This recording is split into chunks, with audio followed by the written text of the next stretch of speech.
Okay, I have prepared here a wash with a drawing, and it's a drawing of just a little sketch of the apples that are here and the line of a table, and over here is a black and white photo of the apples so that I can see very clearly the values, the white value of a reflection, the dark value of that inner shadow, some dark values in the apple,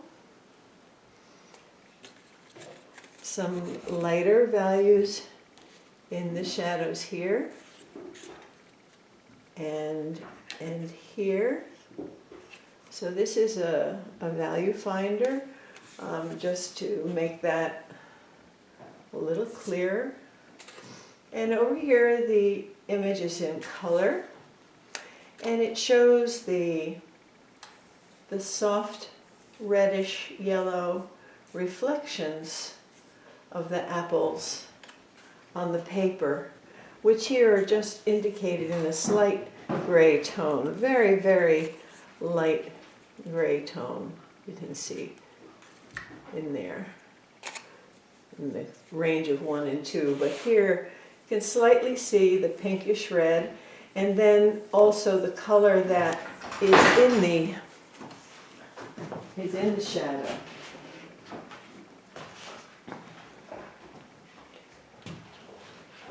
So I'm going to begin this painting taking my palette that has the yellows in it,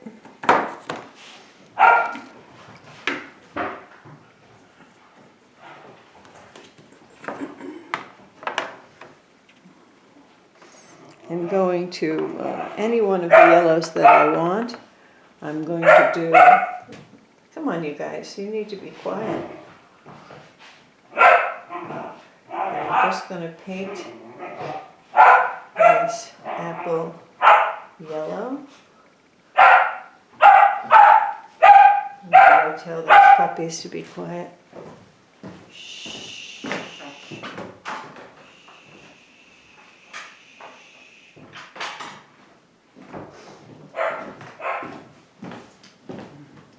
They're little 4-month-old puppies, standard poodles that I breed. So I'm painting this whole apple in yellow.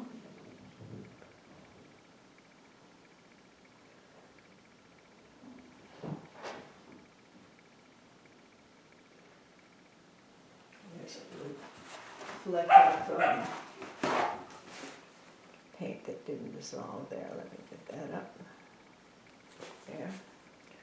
And leaving a few white areas. That little fleck of paint decided to make a spot on the side. I'll just clean it off.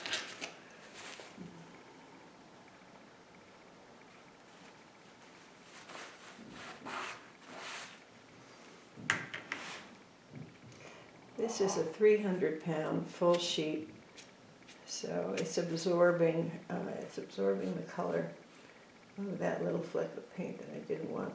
I wanted to get up, but anyway, it's okay. I would have liked that area of the paper to be more white, so I'm just going to try to rub it off there.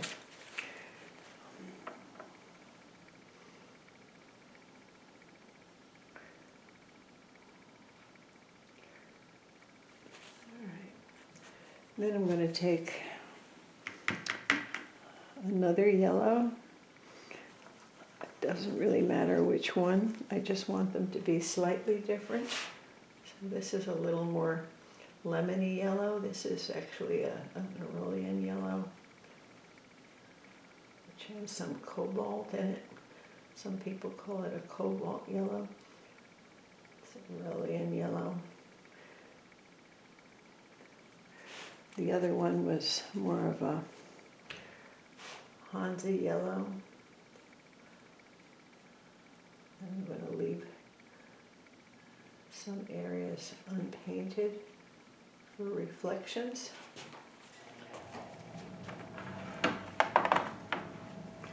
And then over here again, I think what I'll do is I'll take a nice Indian yellow and do that one here. There's some red wash underneath, but that's fine too. I'm going to leave an area of reflection, a big area of reflection there.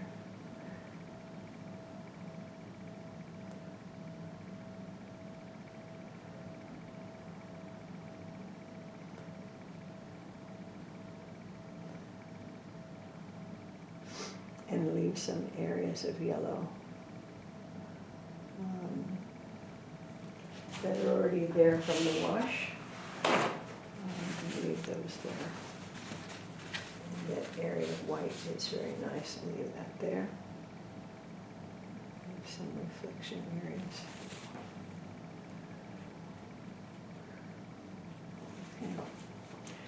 So I'm going to leave these guys alone. And take a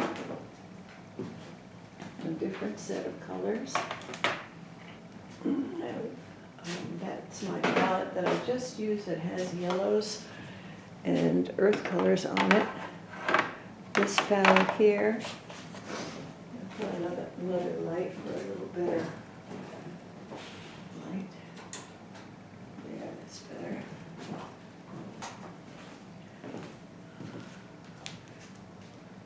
Yeah, that's better. So I have a kind of lemony yellow, a softer, more Hansa yellow there, and a more Indian yellow here. It's called Indian yellow. Then I'm going to focus now on the shadow. So I'm going to make some color that is a little bit of violet. Mix so it's some reds.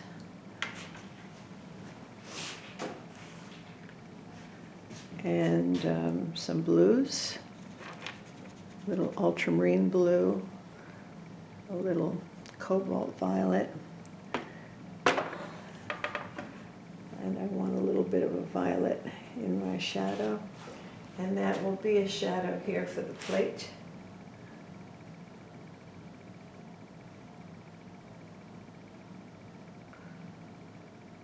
But first there'll be the shadow that you can see in the rim area as the plate dips down.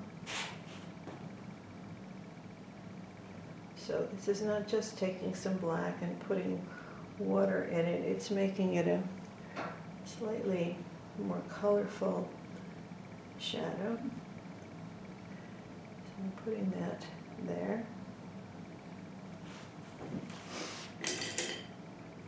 And then I'm going to take a clean brush that is a smaller brush and just blend that a little on the edge so that it's not such a hard edge.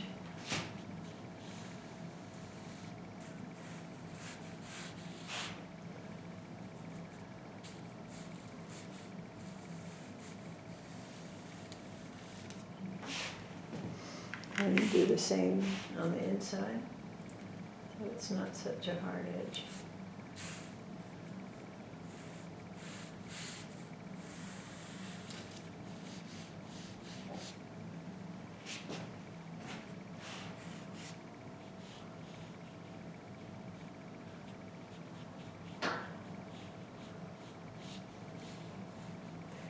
And there is the shadow of the rim here on the inside of the plate, because the light on the apples was coming from the side. So where the plate dips down into the center of the plate, it creates a shadow in that area with the light coming from the side.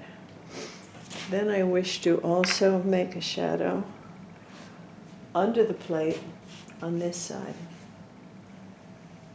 So I'll use this flat brush again, move this away. And in this case, I will leave a hard edge next to the plate, but will soften the shadow on the other side.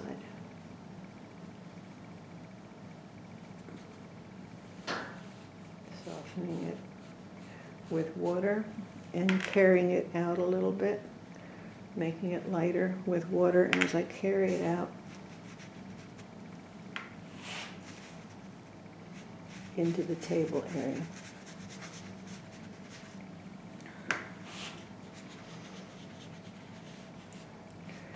And I had made this wash ahead of time in the background by pouring from the top and letting it come down through the paper.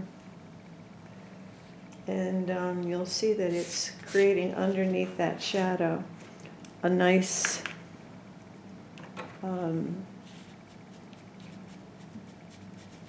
soft color under the shadow.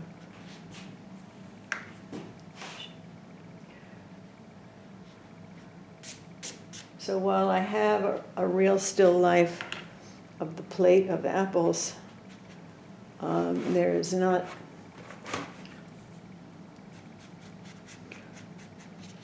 any desire to have a realistic table necessarily that is making a copy of a realistic table.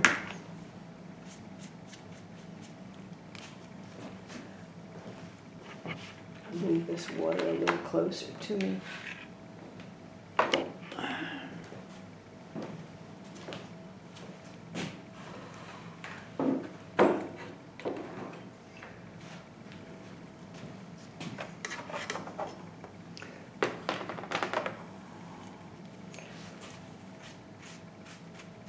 I'm blending this in a little bit, but not too much. I like the diversity that it's showing through of the color below.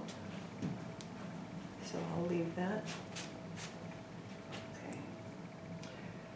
And over here, I'm going to take a little bit of Sennelier orange, a nice soft reddish orange, and put a little bit of that reflection from the apple on the plate here.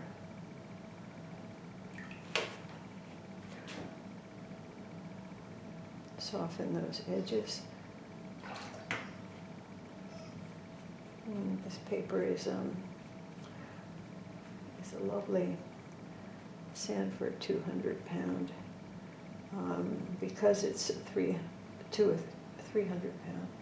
pound. Because it's a heavy paper, it is absorbing the water right away and absorbing the color right away. So it's not a paper that is necessarily lifting, easy to lift the color from. So I'm putting a little more of that here also. And now I'm going to take some more of that same violet and put that on top to make, use it a little, I need that violet to be just a little bit more intense. I've washed it down with my brush, adding some water into it. So let's see here. Get a little more blue in there. A little more red in there. Okay, I think that violet's just about ready. So I'm going to put that in here on top of the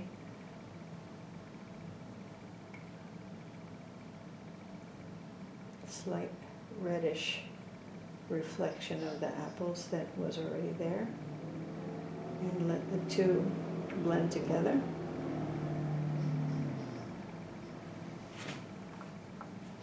And up here, carry that shadow up here into the rim.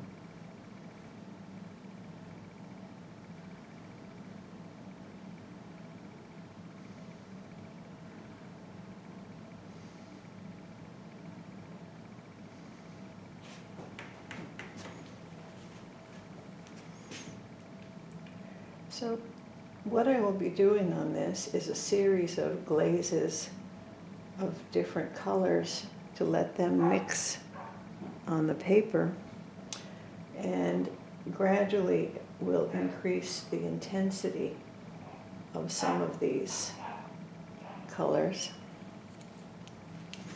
There's a little more intensity that I need in this shadow of the rim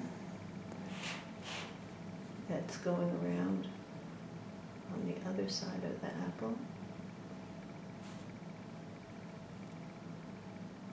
So there, it's a little bit darker there. It's a continuation of this here.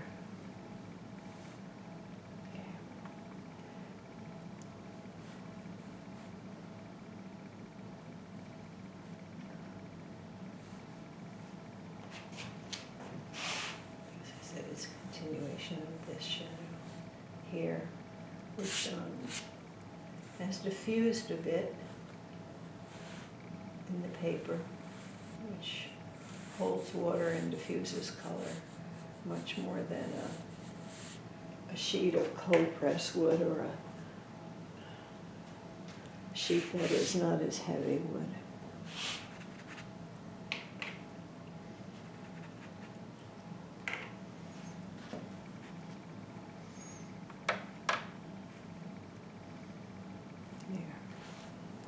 So I'm going to take my paper towel and just soften that edge a little bit.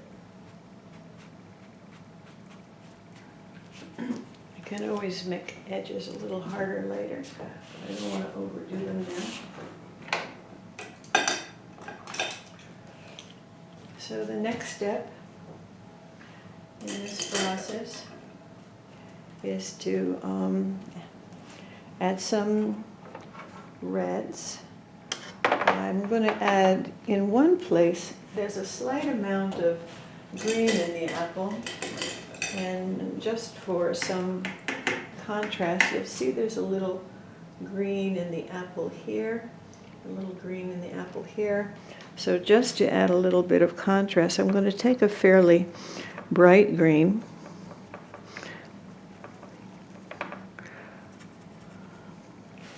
and lay it over. It doesn't matter which one, it's just a fairly kind of what we call green apple color. And put a little bit of that in this area here where it is on the apple. And a little bit of that is also inside this well where the stem is. And I'll put a bit, carry it down in here. Okay.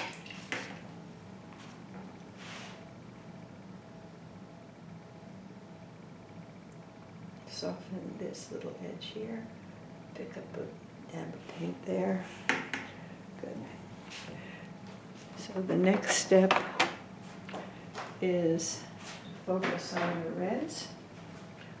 I'm going to use a few different reds.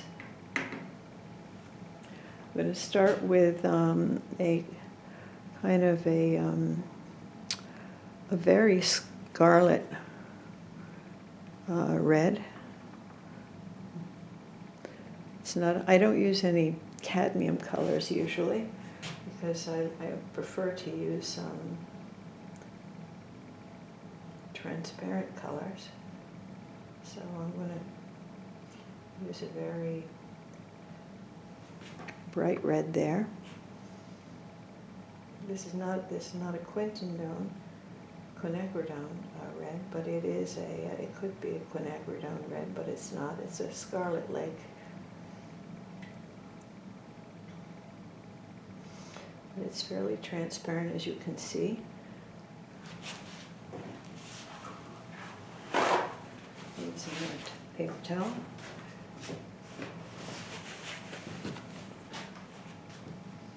And I'm going to cover most of the areas of this apple that are red, but the apple has a fair amount of yellow in it, and I'm going to leave that uncovered. So the yellow will be showing through the apple, creating some nice transparency and glow in the color. So it's not, and I'm leaving some speckles down here.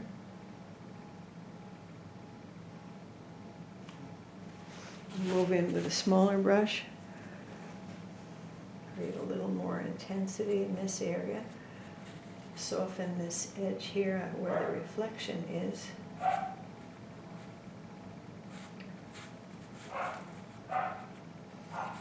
Leave some speckles down here, some yellow speckles.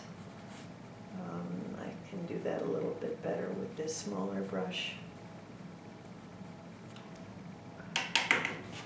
Oops. I gotta watch when I clean my brush with the water. And I'm going to just soften the color with some water, because it's some of that yellow is showing through over here, and I want that. So I don't have to add more color there. I can add a little bit of color there, but I want mostly water there with the yellow showing through.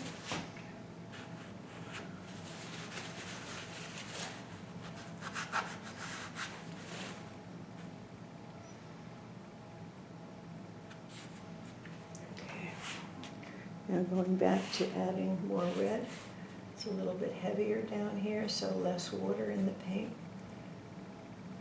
Covering up the yellow, but there's still some little speckles showing through of the yellow, so I'm leaving spaces.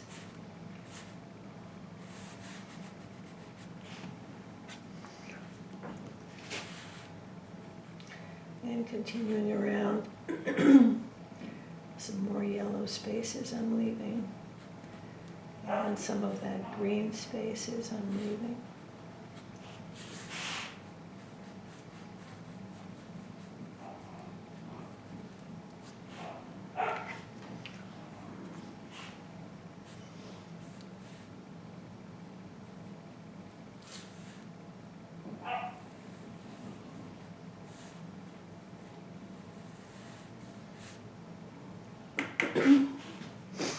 And a little more intense color on the shadow side,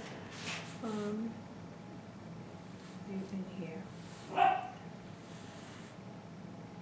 leaving any yellow on the shadow side, but showing, because in fact the apple doesn't have as much right there, and I also just want that to be more intense. Taking a little more water and spreading the color, softening that edge, spreading it over some of the yellow, leaving some lines of yellow, and then pretty much we are ready with this apple. A little more red, come around into the well of the apple where the stem is.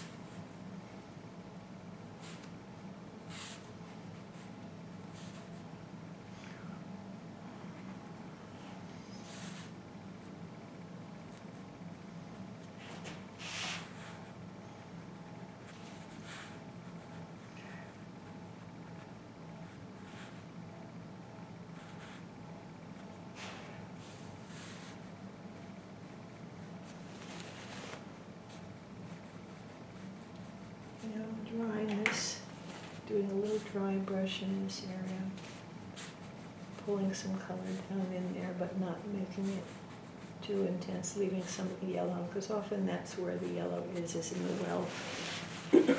One of the things about this heavier paper, since it does dry slower, is it can bleed into the edges. So I'm just going to pull some color out of this here, where it's bleeding on the edge. I should leave a little space. Now, what I'd like to do with this is have the next apple be a different red. And the only, just, each apple's a little different, and I like the idea of using a different red on each one. So I'm going to do this one with a rose madder.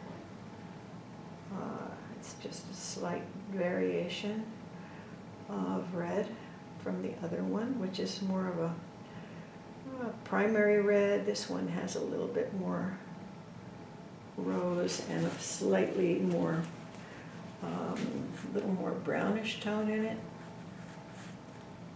So this is a rose madder.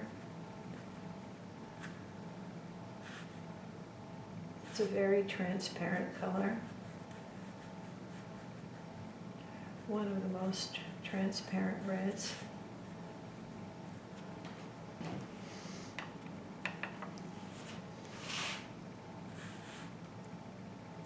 So I'm going to put it over here, and you can see how transparent it is in many ways, because you can see the glow of the yellow a little bit better on this with this rose madder.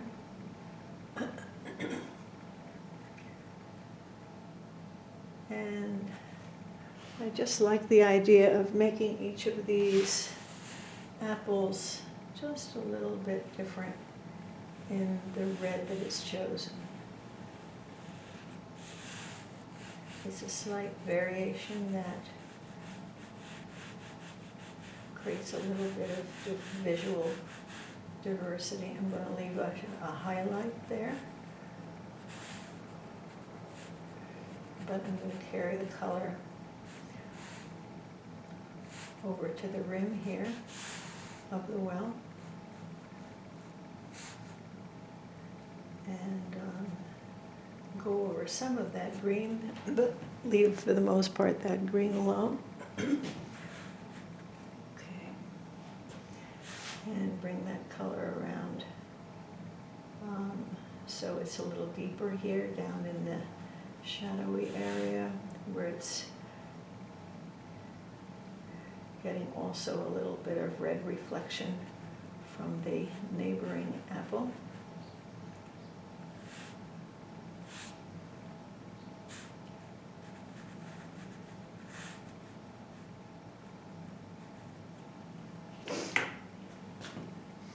So this is a rose madder that I'm using, and I'm just going to pull some of that color down in here now and make it a little less water in the wash there.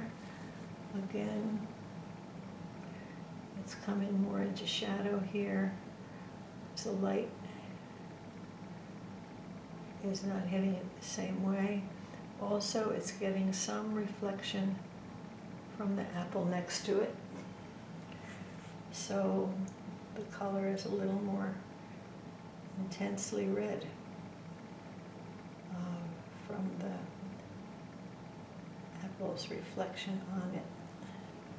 All right, so that's pretty well close to, I'm going to just put a little more color around the well of the stem.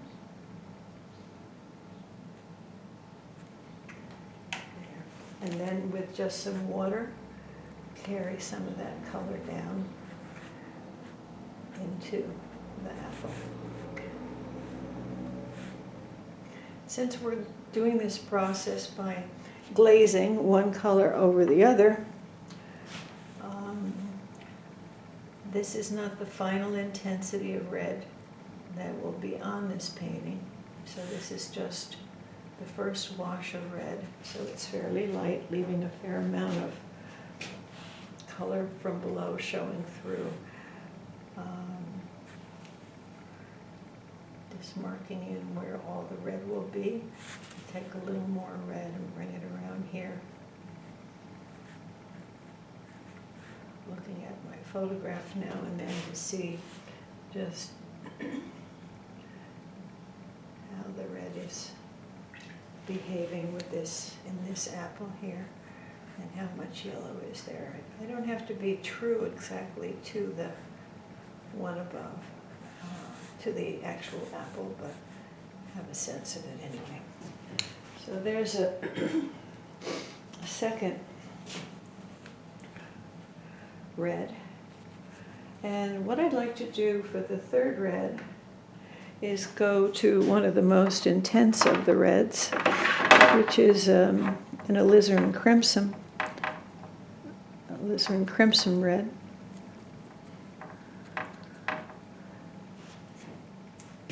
And this is a wonderful, intense red.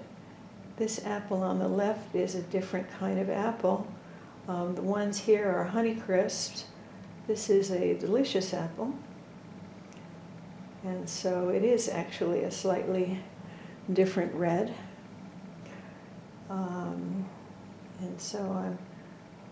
And I like the diversity of the two different kinds of apples here. So I'm putting this more intense red here. And then I will use my smaller brush and spread it a little bit. Got a nice intense color on the top. I deliberately picked out one of the delicious apples that had some yellow in it and was a better match for the Honeycrisp, so that they weren't too far apart. I didn't want to make it a big statement that this is a different apple, but I just liked the diversity of that. So I'm going to take now my smaller brush and put in some of the dark red up here.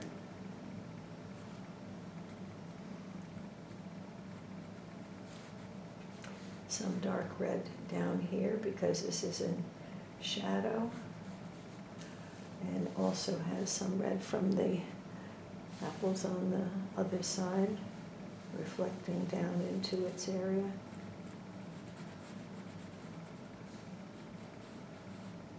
This alizarin crimson is a slightly more granular color. You can see it has a little bit of sedimentation in it.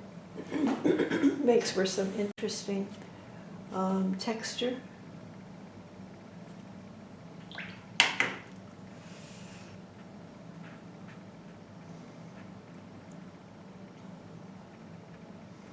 So I'm just going to carry some of that up. Leave some, already the paper has absorbed some of that color, and so the marks brush are evident because it is a, like I said, it's a heavy paper and it's holding the water, and it absorbs the marks right away. They don't sit on the top.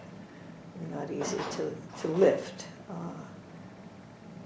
So every time you change your paper, you've got different behavioral characteristics that will happen. So make this over here more intense, and less water. Some yellow marks. So I'm trying to spread this quickly before it soaks up into the apple.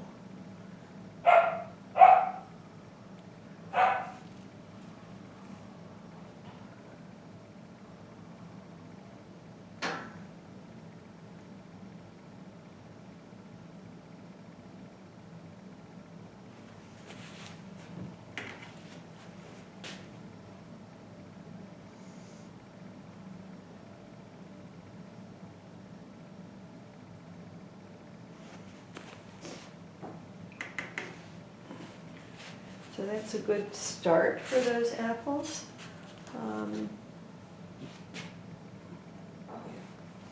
My preference is to let them dry for a while, and then to go back and work on those shadows a bit more. I still got some of that violet color. I'm going to add some magenta, Quinton magenta, to that color. And take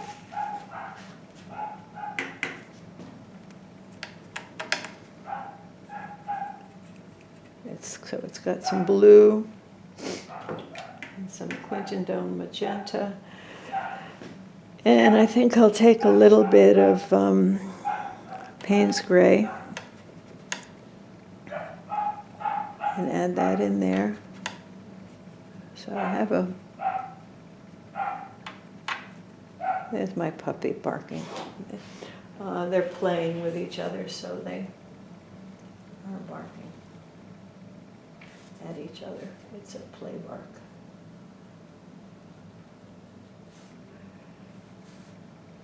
Since I breed dogs, I can recognize pretty well what they're saying to each other at different times, which is helpful. So I'm going to just stretch this shadow out with that more intense color.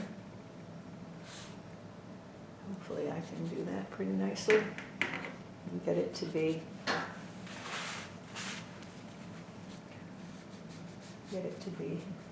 a nice transition.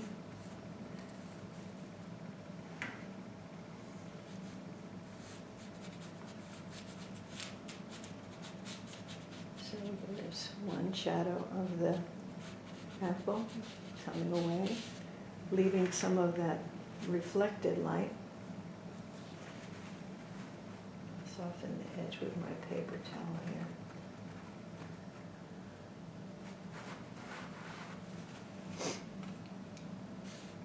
Putting a little more color in here, trying not to make it too wet, because this paper is a little tricky when it gets too wet. I don't want to make any blooms. Put a little more magenta in there. I like that color and the way that it's behaving here. It's a nice, so I'm making it now a little more magenta.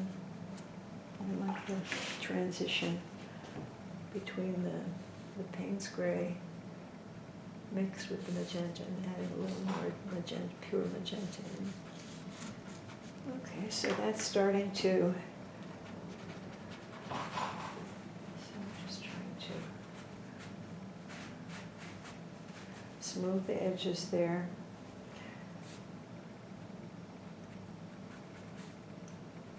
Okay. So I'll take that same color and do the same thing over here with this apple.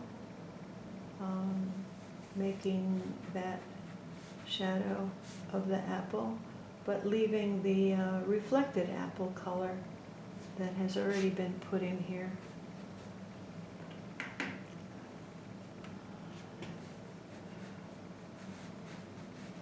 You can see in the photograph that there's a slight difference.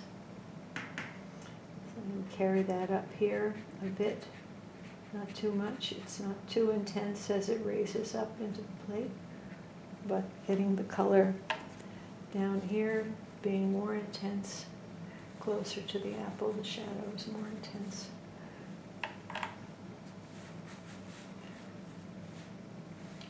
I could have made it all a kind of gray shadow, but I guess I'm a bit of a colorist. I like the play of these different colors.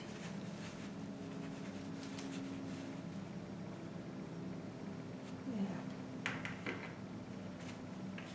And now softening this, spreading this out a little bit, softening the edges if I can. have to do some of that with my paper towel, softening the edge. I have some edge here that I want to soften too.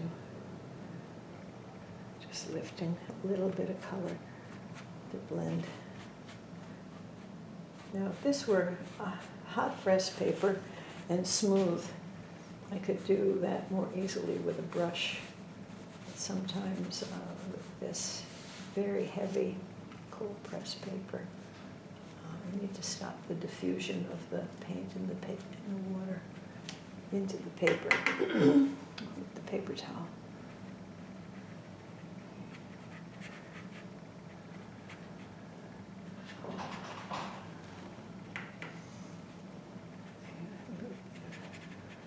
A little bit of water and softening. All right, so that's the beginning of the shadow there. And in the same way, this one in the back, the shadow in the back, I'm going to make it a little less red, a little more Payne's gray in that shadow. So I'm bringing in, it's the same mix of magenta and blue, but I'm bringing in a little more Payne's gray to make it a little more toned down in terms of the magenta. You can see it's a little bit different. So I want to create that along the rim and bring it here. So you're seeing in these shadows some value contrast from dark to light, but you're also seeing some color contrast from the Payne's gray kind of more blackish color and into the more rosy magentas here and there. Put a little more magenta down here. As it's drying now, I can do that. And then blend out this color here. And begin to merge the two shadows together. They will merge, and where they merge, they often have a little more concentrated color. So over here, where the two shadows are merging, I'll put a little more color between.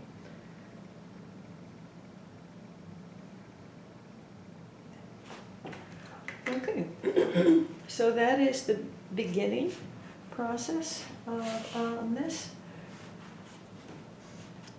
I'll just start the ending process because I've left some dogs outside. I have to go get them. I'm going to take some more of that alizarin crimson. I'm going to mix it with some of the scarlet so I get a shade between the different apples. And I'm going to do some more glazing of this back apple here with that mixed shade of the two colors. So that's a mixture of this color and this color. And I'm using it to intensify the red in the apple in the back here. Adding a third layer, a second layer of red, a third layer of color. So the underlying color, as you remember, was yellow. And a different yellow from the yellow in the front.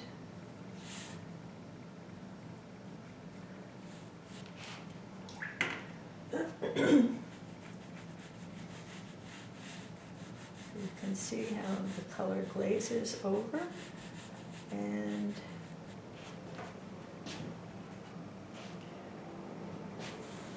creates a certain amount of life in the color because you do see the glow of the two colors below. So I'll make a little more of this mixture of Scarlet Lake, which is a very primary, like a medium cadmium red, but it doesn't have the opaqueness of the cadmium red, which I don't have on my palette. I don't use. I tend not to use any of the cadmium colors, except in some rare instances where I want that opacity. Prefer the reds that are quinacridone reds. There's a variety of them. And the transparent reds like Rose Madder. And Scarlet Lake is fairly transparent. You can see now as you that some of the color below shows through and begins to create a life in this apple.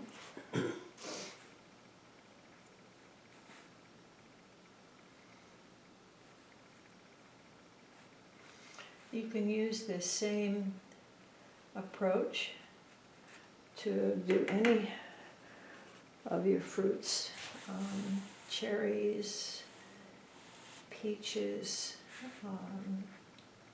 pears. Pear is very appropriate to start with a yellow base and then add some blues and greens to make areas of the pear. Green, but leaving some yellow just in the same way that I'm doing with the apple here. As part of many pears, there's some yellow and some speckles of yellow. Sometimes with pears, there's a little bit of burnt sienna in pears. So that's how it's done with that back apple there, with those two colors. I'm going to do a similar thing in the front, but I'm going to use only the Scarlet Lake in the front. I want that to be a very bright, clear red, that apple. Whereas the one in the back, I want to be a blend of the other two apples and to be a less bright. So this one is a very bright red. I'm just adding another layer of color in some places. And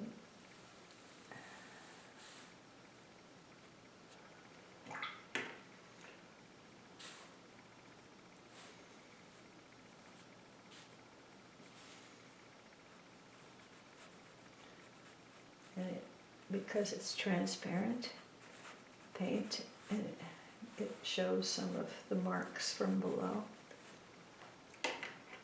So if I go over some of those places where I had kind of stripes, yellow and speckles, some of those can be softened with the next coat. Here I have that reflected area, softening the edges but leaving the reflection.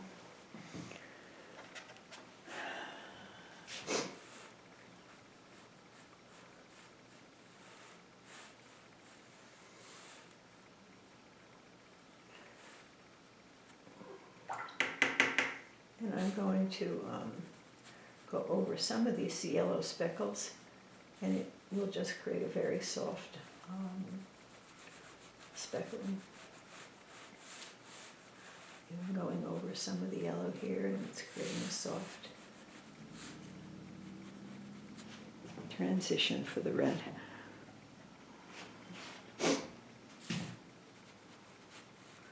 Making it bright here.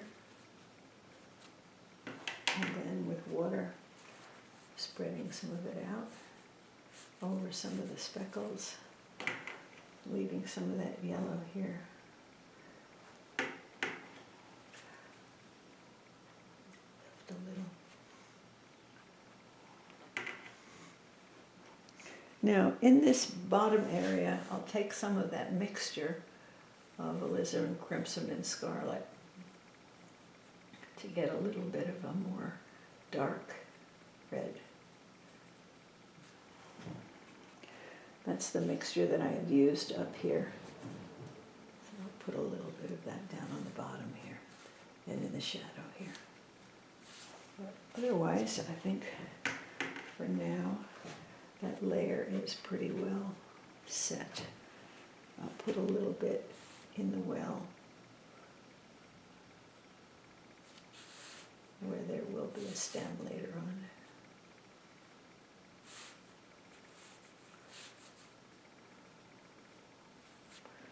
I need to create a good edge here on this apple. It's a little bit of a sloppy edge here.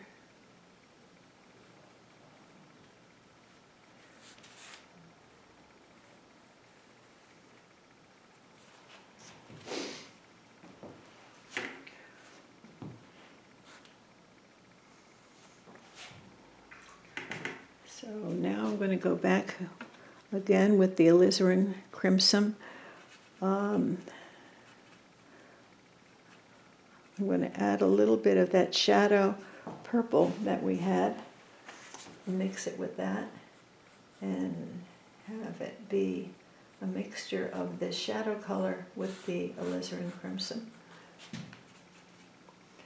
to make this bottom part darker in the shape of the apple. So I'm mixing it together with the magenta and shadow color that I had mixed. So there's the red is becoming deeper there. There.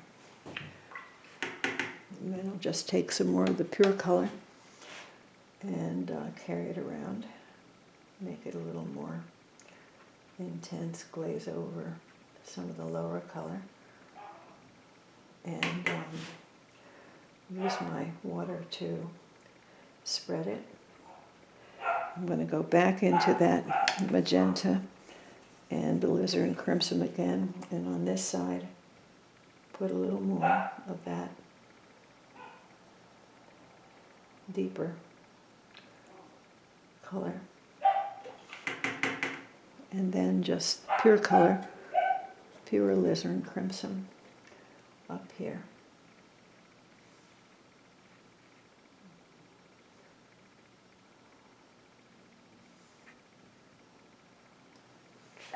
Okay. So I'm just going to finish up very quickly with a few darks. I'll do more details on this painting later, but I've got my dogs outside and I've got to go get them, so I have to finish up this segment of the painting. Since I breed dogs, I've got my adults outside and I have to tend to them. They shouldn't be left out. And I haven't figured out yet how to pause this camera. I'm sure there must be a way, but it hasn't made it clear to me. Oh, that's a brand new camera. Okay, so I'm going to put a little bit of dark Payne's Gray.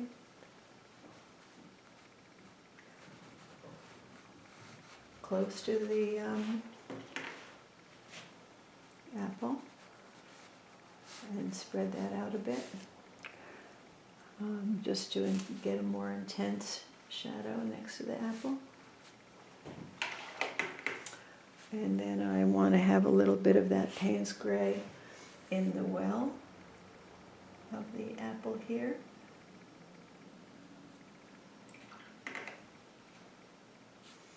And I'll spread that a little bit.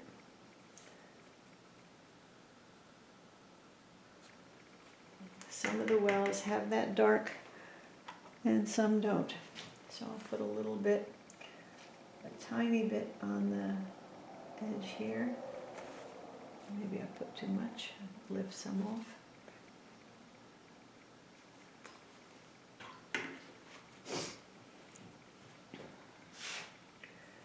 But this one is sort of my focal point apple, and I want a dark well for that one.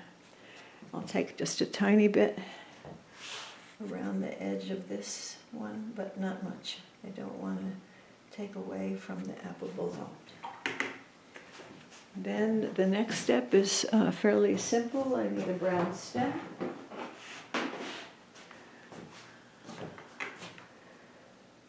I think the best color for the brown stem is a little bit of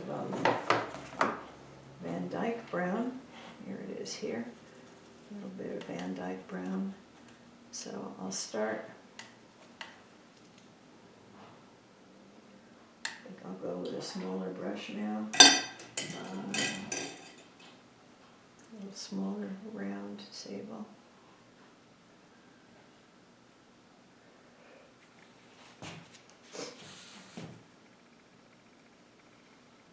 And that's very, very dark. I'm going to shape the stem. And then take some burnt sienna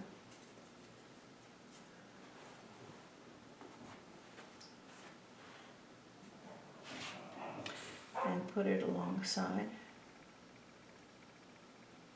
to blend with that darker Van Dyke brown to make the stem. So the stem is a mixture of the two colors. Do the same here. A little bit of burnt sienna. I'll thin that out. It's a little too dark there. And then some Van Dyke brown on, because the stem has a bit of some markings in it. It shouldn't just be a brown stump.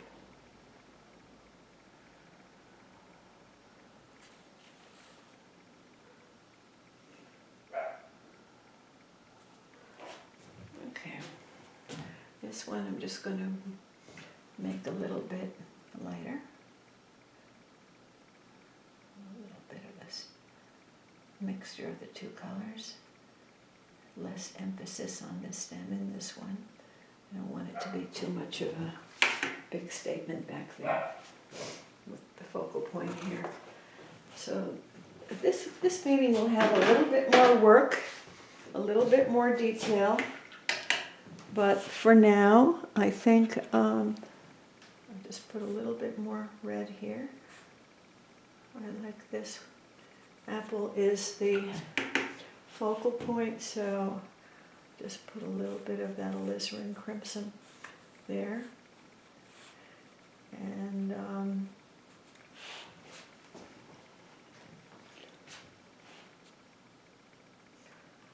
little more blending here.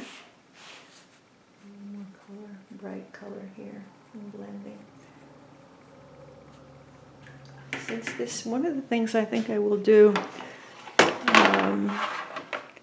is get a little bit of orange and brighten up one area of that apple.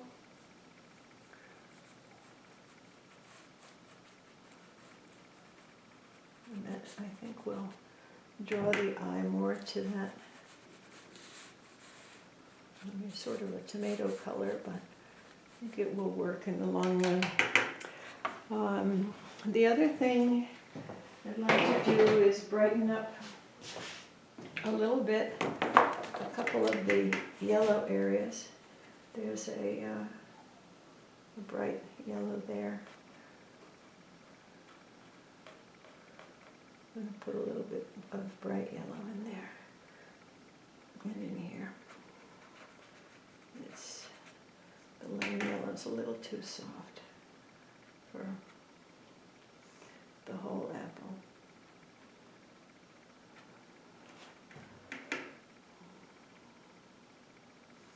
I'll put a touch of the bright yellow there and here.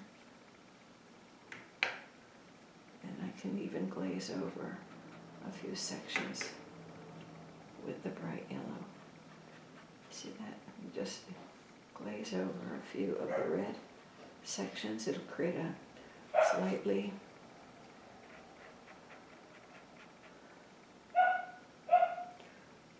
brighter tone. Okay. So probably this needs another layer of I'm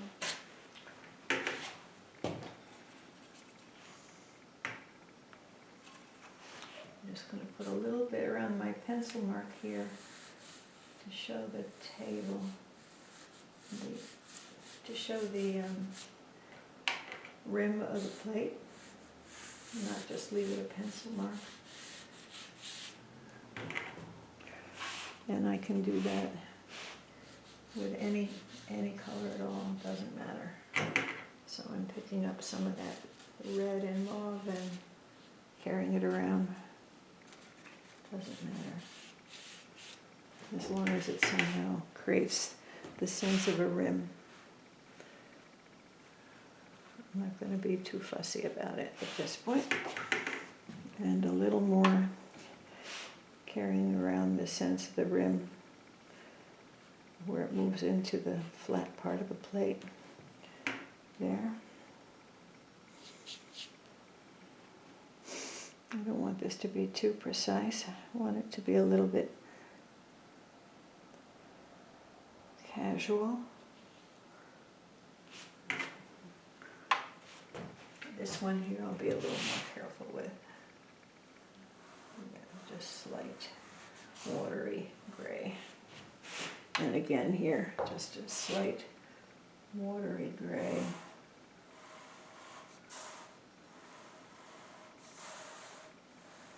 There we go.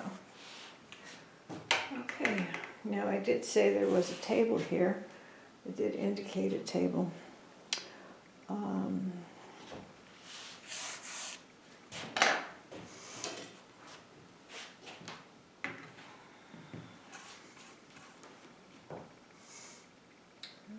Let me just be a little bit bold here.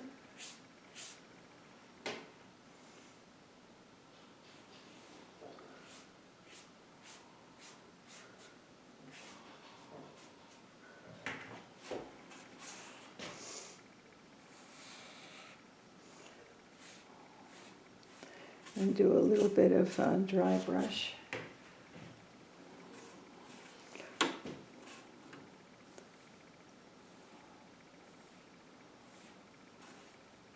A little bit of dry brush. I don't want to do too much there. Doesn't need to be just indicating table.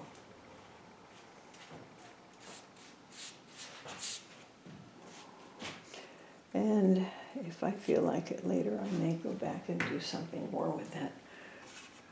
But for now, this gives an idea of an approach.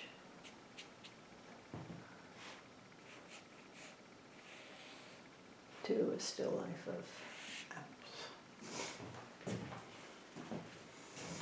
And soften the edges with my paper towel.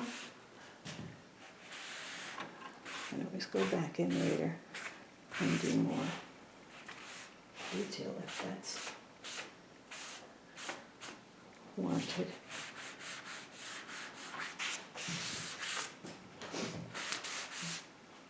Okay. So there we have it. I hope you enjoyed it.